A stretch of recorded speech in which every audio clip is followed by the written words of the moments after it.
in my community. No reply, nothing.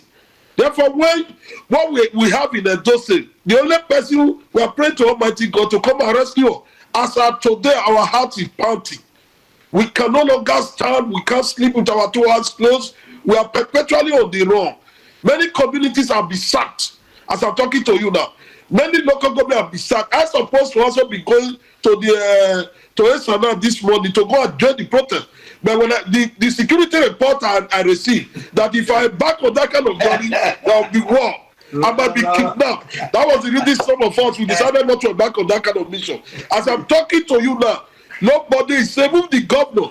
What if he's going to his community, he go with high level of security. That will tell you where we find ourselves. The primary responsibility of government is to protect lives and property. Once the government cannot do that, it's due for petition. He have just alluded that the governor and the government, they are doing their best. Their best is not good enough. The insecurity in this part of the world is something we have not seen. As I'm talking to some community within the Eastern region, are under siege. Persons are there are demanding ransom from them. I said it in this program some time ago that during the practice season, with the farmer, we were not able to access our milk. Now the rain is here, so we were thinking about this, and let's see what we can do. They have eventually now came back to make sure that we can't go to farm. Once the sun shows to that they have perpetually declared war halt, they want to so that if you cannot plant, you cannot harvest. Food insecurity. And I want the governor and the government and those who are closer to it to critically examine where we are heading to in this state. Okay. Where a situation where farmers cannot go to their farm, what do you expect? A situation where those who want to cut to bar, they were coming up, they were kidnapped. The NCDs, over 6 of them were killed. As of today, we have not had anything meaningful from the government. I see no reason why we should be toying with people's life, trying to make politics out of everything. This is a time to remain very sober. And I'm very sober that I don't say it is on the news again as a result of insecurity, based on the inefficiency, based on lack of direction, based on proper arrangement for those who are in power, those who are in government. All right. The situation, sir? No, land on your thoughts, sir. Land on your thoughts. The situation in Edo State, we are calling on the federal government. I am the convener of Concerned Edo Citizens Forum. I have seen the advice it was when I was calling the federal government to come to the rescue of Edo State government. The Edo State government does not have the capacity. What we have in Edo State, if we must help the governor now, we have to tell him the truth.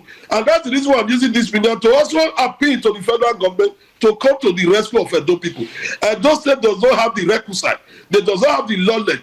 They does not have the capacity. They does not have the military hardware to fight this fight. Therefore, we need federal government intervention. All right, thank you very much, Comrade Roy. Now, let's come over to you, Comrade Collins Amade. Now, the government seems to be overwhelmed with the insecurity that is going on in Edo State, based on what we hear, based on what we see. The last time people were killed in Uromi, we saw how the governor ran helter-skelter to appease some persons. He said he's the new sheriff in town when he was elected and sworn into office. A new sheriff is in town. Everybody has to sit up. We don't see that sheriff walking. Now, has he lost the magic of a sheriff? What's your reaction to the governor saying, I'm the new sheriff in town, but his state has been enveloped by insecurity? And instead of the governor facing, the people that are causing trouble in his state, he's hitting at soft targets like Peter Obi, and all the activists and all of that. What happened? Has the governor lost the magic of a sheriff? Categorically tell you, the government of Edo State, as of today, have not been overwhelmed in any way. If we choose to be fair to this government and to the governor, because we must indeed express an empirical evidence to our arguments. This was a governor that when he came on board, the entire state was enveloped. Oriomo, Uho, De Aziz, Edo North particularly too, had a top share of kidnapping. And do you know the governor had to set up anti-kidnapping and cultism team that are going around doing their best. If you watch our local televisions, maybe not all the time they may spend money on wanting to create propaganda, because what the governor knows is getting the result done, not about going around and creating a picture that he is not. He created that team, and Roy is here, he can agree with me that that team have successfully cut most of the forests. Even at the time, our people were still the one crying. They should stop demolishing kidnappers' house. It is not their own. They rented it. They went to a harbor there. The governor should not be oppressing the people. Some of them, they are in Italy. They are in America. They have 100 years. They did not know it was kidnapper they placed in their houses. They were the one crying. Then hoteliers have also did press conference recently crying. Not that the government has given them boarding tax. Not that the government have asked them to pay tax. That boys who used to come and spend money, lodge in hotels, and no more, they have all run away from Edo because either their hands were not clean or they were faulty. They have to run away because there was already a mechanism or system put on ground checking and pursuing all of the ills. This was all effort made by a man who had barely spent 10 months in office. His government is not a rocket science. Sometimes we make it as if the governor had to talk on issues of politics where he needs to. Probably he needs to respond to some persons who were feeling they were superpower. They can come to Edo and create unrest. Just the way opposition at the time is trying to make more out of nothing with the issue of insecurity. You can bet me if Okpebolo hadn't been a governor and with what he had put in both in finance and in infrastructure to assist the security outfits, we would have been far gone than we are now.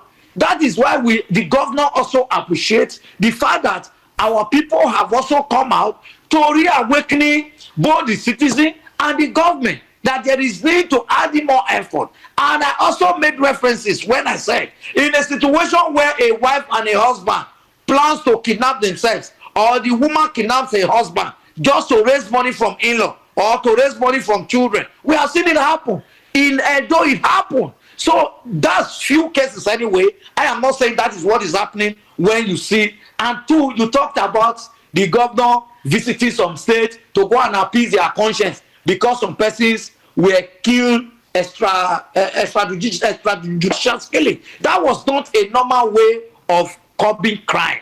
You saw a criminal, you took law to yourself, video yourself or film yourself, and decide to manhandle, kill. You don't have right to kill. You are not security personnel. Even security personnel does not have full right to kill. The court must affirm you to kill. It is the court that asks them or confirm anyone that can be killed. Not until you are found guilty. You are not guilty before the law. All right. Thank you, Comrade Collins Amade. I would like for Comrade Roy to respond to this. Comrade Roy, do you think that the governor is overwhelmed because of what is going on in Edo State? Of course, you don't need to ask me that. Even Collins is aware that the government is overwhelmed. Never. One, what are the approach he have just read out? This is a lazy man approach. In 21st century, you are fighting insurgency. You are fighting kidnapper. You are talking of the governor having able to buy some cutlassy and a bicycle for people. Is that what we want to hear 21st century? What we naturally expect some of them who are close to the governor to tell you that you must go to a scientific way to fight this crime and criminality. This is not the era for people to be in the forest with a deco and holding collapse with a bicycle. That era has passed. And the best thing said the governor have done that he gave people motorcycle in 21st century. Motorcycle to go to the forest. So go and do what? We must reason above all these sentiments. Otherwise, we will not be able to move forward as a people. And that is my fear in it. The government needs to step up. I am not close to the governor. If I'm close to him, from a distance, I've wrote to him on how to fight insecurity. From there, I'm also telling him now, he should not allow these hallelujah boys to press him to her. At the end of the day, he will not have nothing to deliver. He promised heaven and he want to deliver her, and you are seeing people are pressing him. He come for a December reflection. The governor know what to do. He know what to do to fight against crime and criminality. Well, because the situation where people all over the places try working very hard to undermine. Okay, I went over. The door from the other side. Everything don't shut down here. No, I can hear you. Comrade Roy, I can hear you. Comrade Roy, I can hear you. Okay, sir. A situation where people are here telling the governor that is doing well, and the same community, people can no longer. The government is from Mirua. As I'm talking to you now, massive protest. That is when you even said it is the youth that are protesting. That is also an error. It is not the youth. It is more the old, the elderly, they are on the streets. That will tell you what a devil is in this part of the world. Urobi, you can no longer sleep. In Urobi now, before they sleep, everybody will have to gather in one place. If in Ubiadia, people will have to gather in one place. In Okwakwa, the same thing. In Ekpoma, the same thing. In Igwebe, the same thing. You ask yourself, do we not have government? Do we not have the governor? Is our governor taking mentality? Is it a holiday? These are some of the issues we are arguing. And we are telling them, let us see what you have on board. And what they are able to showcase to us in fighting crime and criminality is the lazy approach of going to buy bicycle, of going to check a class about for people. Is that the kind of government we want to have? Is that what we should be talking to the 21st century? How come government cannot reason about board in 25th century? How come he cannot come with policy that will undermine those who are undermining him? When he launched this word against court and courtism, I applauded him. I did a video to applaud him. I was in one of the sister sessions applauding that this is a welcome development. All of a sudden, he embarked on the selective justice. He embarked on the selective mission. Whereby if your face is bad, you are not the courtist. If your face is good, like Amadi, his descent, how can the society work like that? When you politicize security and insecurity in the environment, this is what you get. And that's the reason why we are bothered. Mr. Governor, some of us, we don't hate you. I like you. But I want you to do the best for Edo people. How come we have a government? We can no longer sleep with our two eyes closed. Children are being kidnapped on a daily basis. Our daughters are being raped. Our mothers are being molested on a daily basis. As if we don't have government. The government must stand up. Any government that cannot protect the citizens is good for petition. And that's the point we are raising. They must show us what they want to do. Okay. They must show us what they are doing. Right. And we should be able to know that they mean business. They are not discussing business. What they are celebrating is triviality.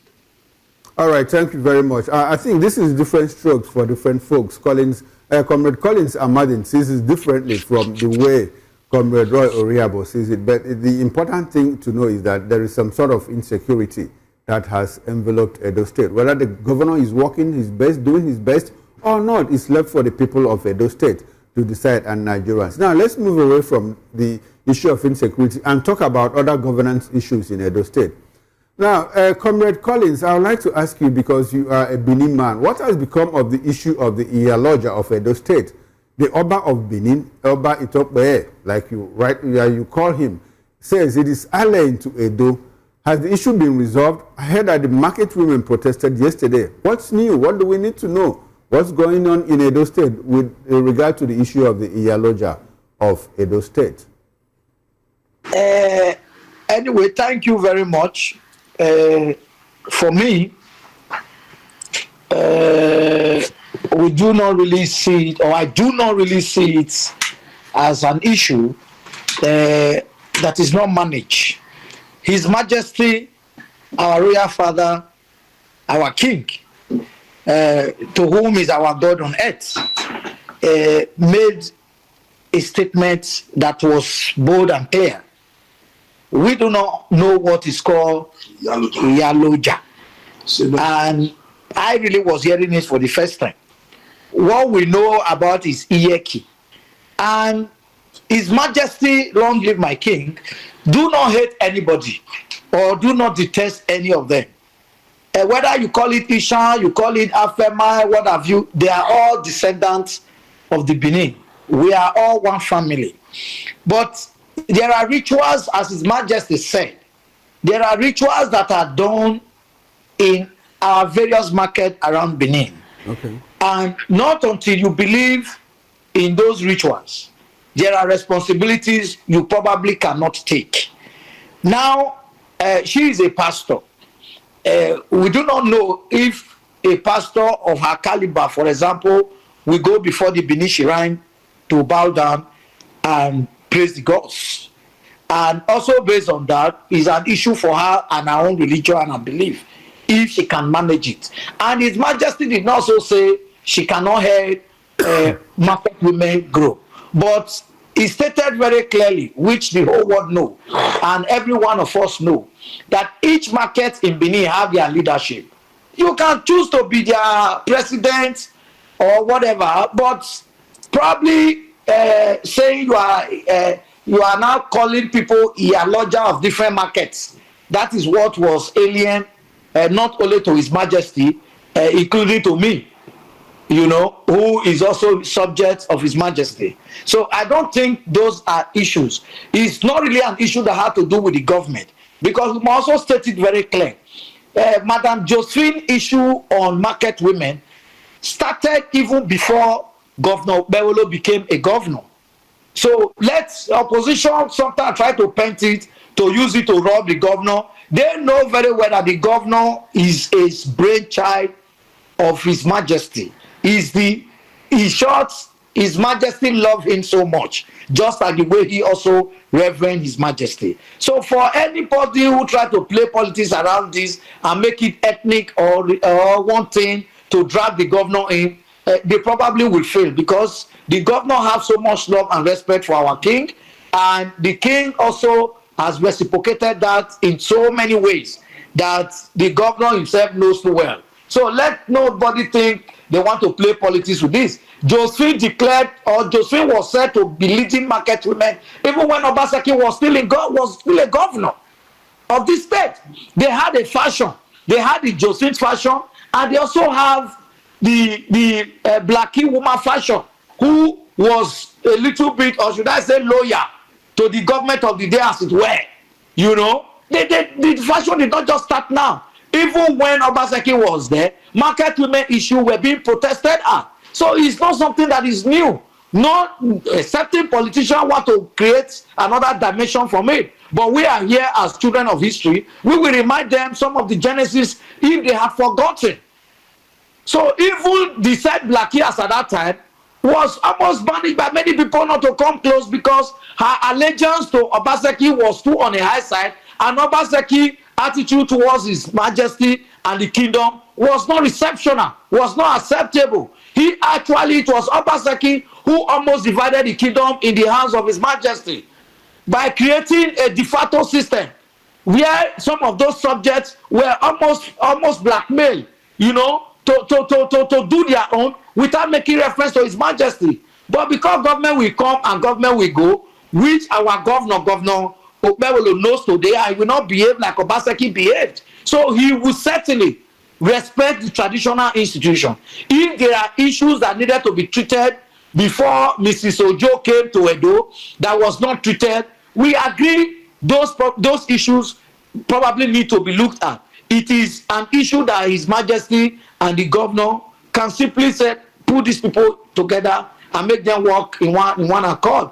And I think, as I talk to you today, everywhere is calm on that issue, because our Majesty are talking, and our governor is a governor that respects himself, respects people, and believes in people. And the governor was never part of all this shenanigans. All of those things that happened on Iyeki or Oloja, what have you, was between Obaseki's era and 10.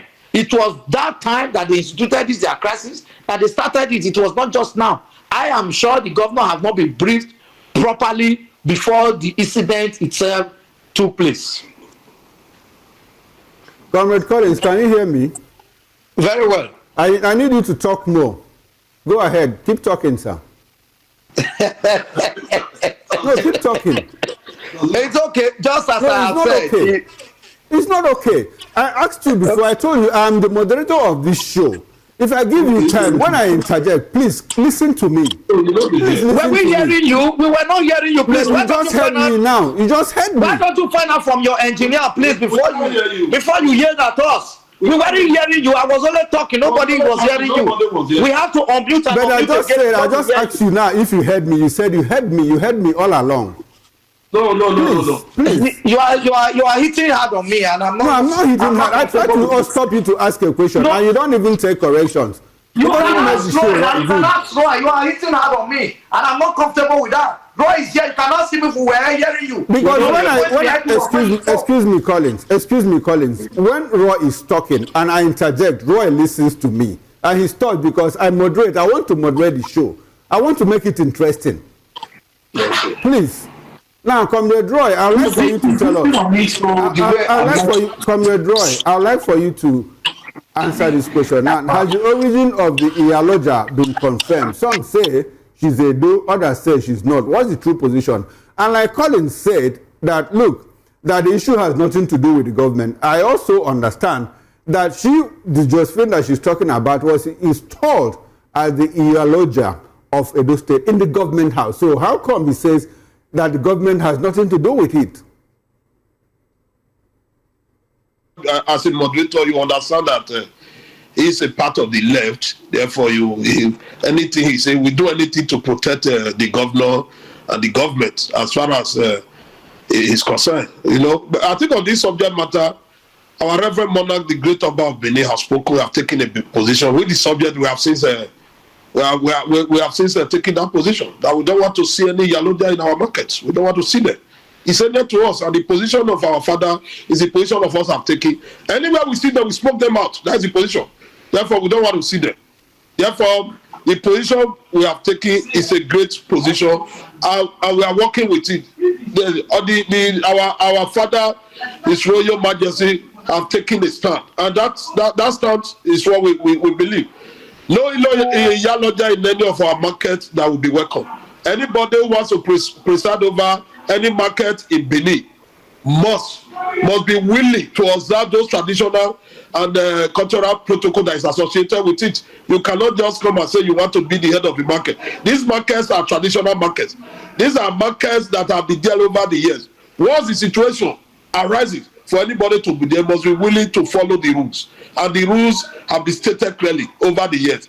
And our palace and our leader and our father have made that position very clearly. That is where we are, sir.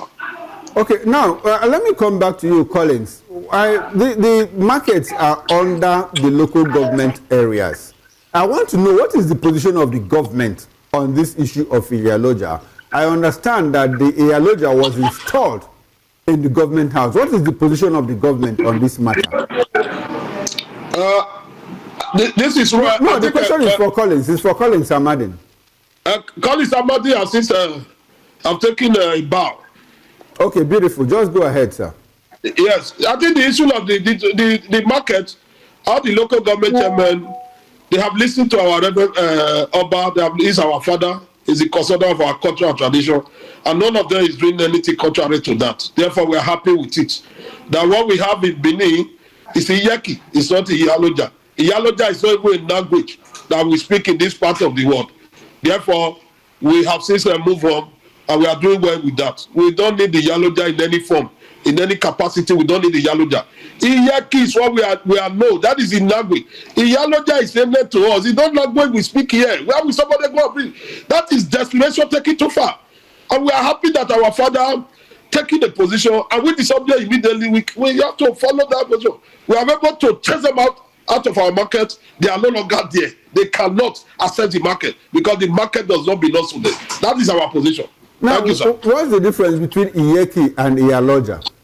I am not. Iyeki is more or less the mother of the market. Iyaloja is the language I don't know. I don't know where they call it from. I don't know which part of the world is it coming from. I don't know. I don't understand those language. That is the reason why our royal father, he didn't mention that it's sent to us. We don't know the meaning. We don't know where they are bringing it from. Those who concocted it, those who based on their shenanigans and gimmick, we are able to see that they should take the name back to where they brought it from. And that is our position. And we are very clear about that. Politics cannot divide us. What makes us to stand very strong is that culture and the traditional belief we have for ourselves. And we will continue to maintain it. And that is what our Royal Majesty are able to demonstrate, to tell us that Iyaloja is unknown to us. It is Iyeki we know. And the local government chairman out there, on the strength of that, Iyaloja, I think I will go and ask Gogo what's the meaning of the where is the language from. Thank you. Okay, all right then. Now, there's an issue that is trending in Edo State again. It's about politics of the PDP. We also heard that the PDP conducted 2 parallel primaries. I know that you are, I know you are not partisan. Probably, if I'm mistaken, you can correct me. I know that you don't specifically belong to any political party. I know you as a human rights activist. Now, how much of that do you know? What's going on in Edo PDP? I hear that I spoke to someone who was a former local government chairman, a former member of the House of Assembly in Edo State, and he is not in Edo State, he's somewhere in Abuja. And I asked him, what are you doing in Abuja? Primaries are going on. He said, no, that one is a parallel primary. We conducted our own, the authentic one, like 7, 8 days ago. That the one that is going on now is just parallel, that is a faction that is not recognized. And when I asked a member that was part of this faction that conducted the primary, he said, no, the other one, you know, has nothing to do with us. That is not, it's illegal and all of that. As an analyst, I like to get a balanced opinion of you. What is going on in Edo PDP, if you know? Let us into all of that. Because as of today, I am not a member of any political party. Beautiful. Yeah, if I see good governance, I will always want to endorse it, and I will also say you are doing well. As of today, PDP as a political party in Edo State, I think they are in shambles. They don't even know. After they lost the election, they are yet to come back for that. I think they are still suffering from that losing election. You know, I expect them first of all most to back on self-discovery. PDP is here to discover themselves. Therefore, anything they are doing now, they are in shambles. But I believe at the end of the day, the judiciary is there. The judiciary is the one who will tell us who is the authentic PDP, as you have said. Okay. But as of today, they conducted 2 parallel primaries and congresses. Therefore, we are waiting. It is the judiciary who will not go and interpret and say, it is this group that are supposed to be this. It is this group that are supposed to be this. Because if you recall, one is being led by Danobi, who was the Southside chairman of PDP before. I think at the time we received, we read in the pages of newspaper that he was suspended or expelled from the party. He's also leading one that. Then we also have another side that was being led by the former governor of Edo State. As of today, the former governor of Edo State have since transferred this. Therefore, it's not left for the other guy, which is the chairman as a Bini. Now the struggle is not between as a Bini group and the Danobi group. Therefore, no one can confidently tell you that this is the one that is authentic. Okay. If the both sides they are wobbling and fumbling, it is the judiciary that will finally pronounce who are the authentic. Okay, all right. We are still working on that speculation. Now, beautiful. Let's wait for INEC and judiciary to tell us the authentic faction of the PDP in Edo State. Now, comrade, let's go back to where we started from. The opening of this program, we broke news that, look, Mahmoud Yakubu, INEC chairman, has bowed out, and in his place, we have Mayor Abamuche Umbo as the acting national chairman of INEC. It's not substantive. We await the president to formally nominate someone to the Senate for screening and ratification of the appointment and all of that. As we await that, I would like for you as an activist, tell us, what do you expect, from the president in terms of the person he appoints as the new helmsman of the Independent National Electoral Commission? If you go back in history, in recent history, we have Professor Morrissey, who we had Atahiru Jega, now is Yakub Mohammed, and all of that. In what you saw in the 3 of the people that I mentioned and the previous helmsmen of INEC, what do you expect? What kind of person do you want the president to appoint as the new INEC chairman? You mentioned these are fantastic personalities who have demonstrated again that Nigeria will, in a hurry, will not forget them. You mentioned Professor Ibu. I remember as the chairman of INEC, where you start seeing it like Matasi, Uboto Tongo, you start seeing it like Mandela on our register. We don't know how that one happened, but you agree with me, that was a product of manipulation and fabrication. As of today, the man that is just going, Jaga was also there. He demonstrated characters. Some person will say it was good, some will say it was bad. But whether you like it or not, it was a man, despite the level of corruption in Nigeria, he was able to conduct an election where Ali Kubet lost. I think people will celebrate him very seriously on that. And the Yakubu is just living now. That he was fantastically good. And some people say be ironical, but whichever way you look at it, prosperity will be the judge. Quite frankly, I would want the president of Nigeria should look for a credible person. I'm saying this with all high sense of sincerity. Why you should look at this South. You should come to the South geopolitical zone. There are credible persons who can be any chairman. I want him to come to the South now. This is not the South to be precise. This is not time to go to the north or far north or middle of the north. Or it's going to the southwest. South supposed to be the focal point. Why did I say no? Because we have produced credible persons who have been there. We remember the lines of Gobadia when they went there. You know, they demonstrated high level of integrity. These are personalities that have been tested, they were trusted, and the records are there. Till tomorrow, Nigeria is mentioning their name. You know, we need somebody from South. The president must, as a matter of patriotism, come to South and pick somebody who will be good, who will be there for us. Because as of today, what is lacking in Nigeria is credible personality who can manage and Comrade, what area? But is it only in the South that will have credible personalities? You keep hammering about South. Yes, because yours is only from South. I'm a credible man. So we don't have credible people in the Southwest or in the Southeast or in the North Central, in Northwest or Northeast. No, the president is from the Southwest. He cannot go there now again and pick. Let him come to South. That's the reason what I'm saying. Buhari was from the North. He had INEC chairman from the North. Yes, and at the end of the day, what happened?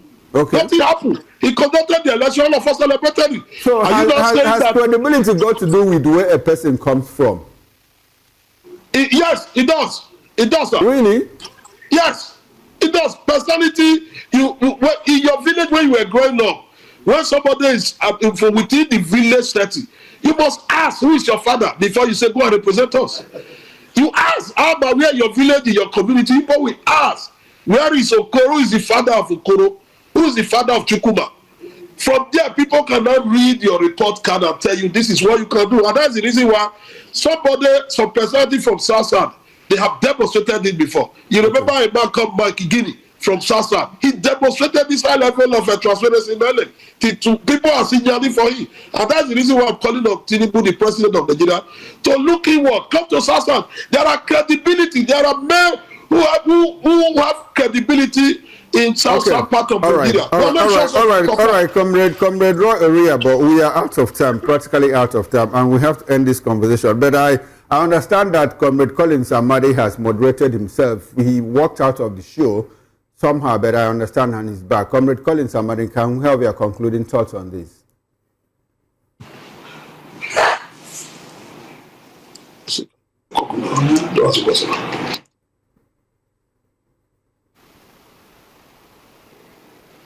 Can you hear me? Yeah, go ahead. I can hear you. 30 seconds, please. Your concluding thoughts. Edo State Governor meanwhile is doing well, and the best of him is yet to come by the grace of God. And it doesn't really matter those who are working so hard to see him fail. But I can assure them they'll be disappointed because he has a very good will, and he's already enjoying goodwill from the people of the states. So whatever protest that was done was to encourage the government to wake up and do more, and also to reawaken the consciousness of the people as regards security, because everybody is a security officer in this state and in the country. Thank you very much. Thank you very much. Now, this would be a good place to anchor this conversation. I must say a very big thank you to you, gentlemen, Comrade Roy Oriabo and Comrade Collins Amade. I always appreciate your presence on Political Lens. Thank you very much. Thank you for having me. All right, then. Now, on behalf of the backroom staff, talking about the technical director, the bus manager, sound engineer, and the ingest manager, I am Chukuma Okoro. Up next is Issues. Stay with us and don't go away. Bye for now, and enjoy the rest of your evening. I'll see you tomorrow, 8 o'clock on The Morning Show. Bye.